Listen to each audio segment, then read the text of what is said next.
खबरों में बढ़ते हैं आगे। दिल्ली दंगों का अहम आरोपी और मौलाना साद का करीबी फैजल फारूक को लेकर अब सनसनीखेज खुलासा हुआ है।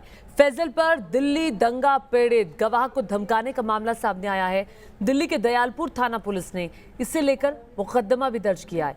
मामले की जांच शुरू कर दी गई है। उन्होंने कहा भाई जो आपका मुकदमा फैजल भाईजान के खिलाफ चल रहा है उस मुकदमे को आप वापसी ले लो। यदि आप वापसी नहीं लेते तो हम आपको व आपके पिताजी व अन्य काम स्कूलों को नष्ट खत्म कर देंगे। मेरे घर पे सब लोग वर्किंग हैं पर उसके बावजूद भी हम लोग मूवमेंट में नहीं आ पा रहे हैं। धमकी, दहशत और पल पल खौफ का साया। दिल्ली दंगा पीड़ित और इससे जुड़े मुकदमों के अहम गवाह धर्मेश शर्मा की जिंदगी अब इन्हीं शब्दों के बीच फंसी रह गई है, क्योंकि दिल्ली दंगों का अहम आरोपी और मौलाना साद का करीबी फैजल फारूक पर आरोप है कि वो दिल्ली दंगों के गवाहों को धमकाने में लगा है। फैजल फारूक गवाहों को इसलिए धमका रहा है ताकि अदालत में उसके खिलाफ शिकायतकर्ता अपना मुंह नहीं खोल सके।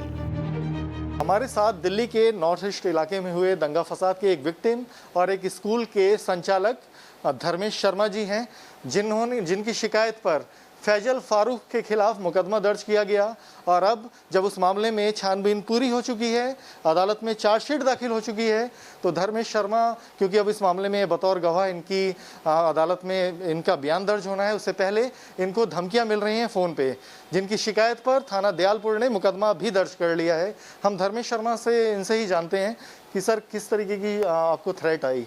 देखिए जी, मुझे 4 जुलाई को 4 जुलाई को एक कॉल आया, एक नंबर है और किसी नामालूम व्यक्ति का फ़ोन आया। उसने कहा भाई जो आपका मुकदमा फैजल भाईजान के खिलाफ चल रहा है उस मुकदमे को आप वापसी ले लो। जो स्कूल का मुकदमा आपका फैजल भाईजान के खिलाफ चल रहा है उस मुकदमे को वापसी ले लो। यदि आप वापसी नहीं लेते हैं तो हम आपको व आपके पिताजी व अन्य काम स्कूलों को नष्ट खत्म कर देंगे।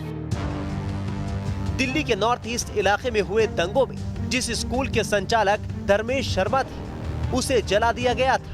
धर्मेश शर्मा की ही शिकायत पर मौलाना साद के राजदार फैसल फारूक के खिलाफ मुकदमा दर्ज किया गया था और अब अदालत में धर्मेश शर्मा के बयान देने की बारी है। तो धर्मेश शर्मा का आरोप है कि उन्हें गवाही देने से रोकने के लिए धमकी दी जा रही है। बकौल धर्मेश शर्मा उनका पूरा परिवार दहशत में है। हमने एफआईआर को भी पढ़ा, उसमें परिवार को ख़त्म करने की धमकी दी गई। तो हमने ये भी देखा है कि आपने दंगे को झेला है, आपके स्कूल को बहुत नुकसान हुआ, तो अभी आपका परिवार मतलब किस थ्रेट में है? क्या आपको कोई सुरक्षा दी गई है? देखिए हम लोग बड़े अंदर से डरे हुए हैं क्योंकि हमने सारा मंजर घर पे भी देखा है, जो कि 209/20 एफआईआर नंबर है, घर की भी हमारी की दर्ज है, 134/20 दयालपुर हमारी स्कूल की दर्ज है। तो हमने सारा का सारा नॉर्थ ईस्ट दिल्ली में जितना भी दंगा फसाद हुआ है हमने सारा मंजर खुद अपनी आंखों से देखा है और अंदर से हम लोग बड़े भयभीत हैं आज भी। और हम लोग अब भी अपने जो दिनचर्या नॉर्मल दिनचर्या है हम कोई मूवमेंट अपनी नहीं कर पा रहे हैं दिन की, क्योंकि अंदर से सब लोग डरे हुए हैं।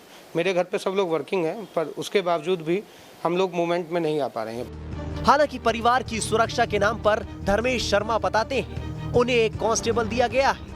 हाँ, एश्योर करा गया है कि सुरक्षा दी जाएगी, पर अभी तक कोई सुरक्षा ऐसी नहीं दी गई है। तो हमारी सरकार से यही गुजारिश है कि सुरक्षा दी जाए और वो सुरक्षा भी एक कांस्टेबल हमें दिया गया है फिलहाल टेम्परेरी बेसिस पे, तो उसको परमानेंट करा जाए।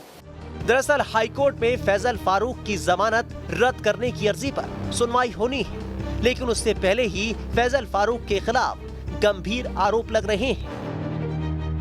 दिल्ली दंगों के मुख्य आरोपियों में से एक फैजल कानूनी दावपेच का जितना इस्तेमाल कर रहा है, कानूनी शिकंजा उसके ऊपर कसता ही जा रहा है। अब उत्तर पूर्वी जिले के दयालपुर थाने में उसके खिलाफ गवाहों को धमकाने का मुकदमा दर्ज किया गया है। पुलिस सूत्रों का कहना है कि फैजल वही शख्स है जिसके खिलाफ दिल्ली दंगों में 2 एफआईआर दर्ज हो चुकी हैं और अब जब तीसरा मामला दर्ज हो चुका है तो फैजल की मुश्किलें बढ़नी तय मानी जा रही हैं, क्योंकि फैजल को जमानत मिलने के बाद गवाहों को धमकाने का फैजल के ऊपर आरोप लगा है। ऐसे में पुलिस का मानना है कि उसकी जमानत खारिज करने की जो याचिका अदालत में दाखिल है उससे केस पे असर आ सकता है, उसकी याचिका खारिज हो सकती है। और हम आपको बता दें कि फैजल वही शख्स है जिसका पुलिस की क्राइम ब्रांच ने जिसका संबंध मौलाना साद से भी बताया है। ये आरोप है कि फैजल के स्कूल पे मरकज के अमीर मौलाना साद का पैसा लगाया हुआ है। हालांकि ये सब अभी इन्वेस्टिगेशन का विषय है। इन सब तथ्यों की छानबीन अभी जारी है। वीडियो जर्नलिस्ट संदीप के साथ अवनीश चौधरी, न्यूज़ नेशन दिल्ली।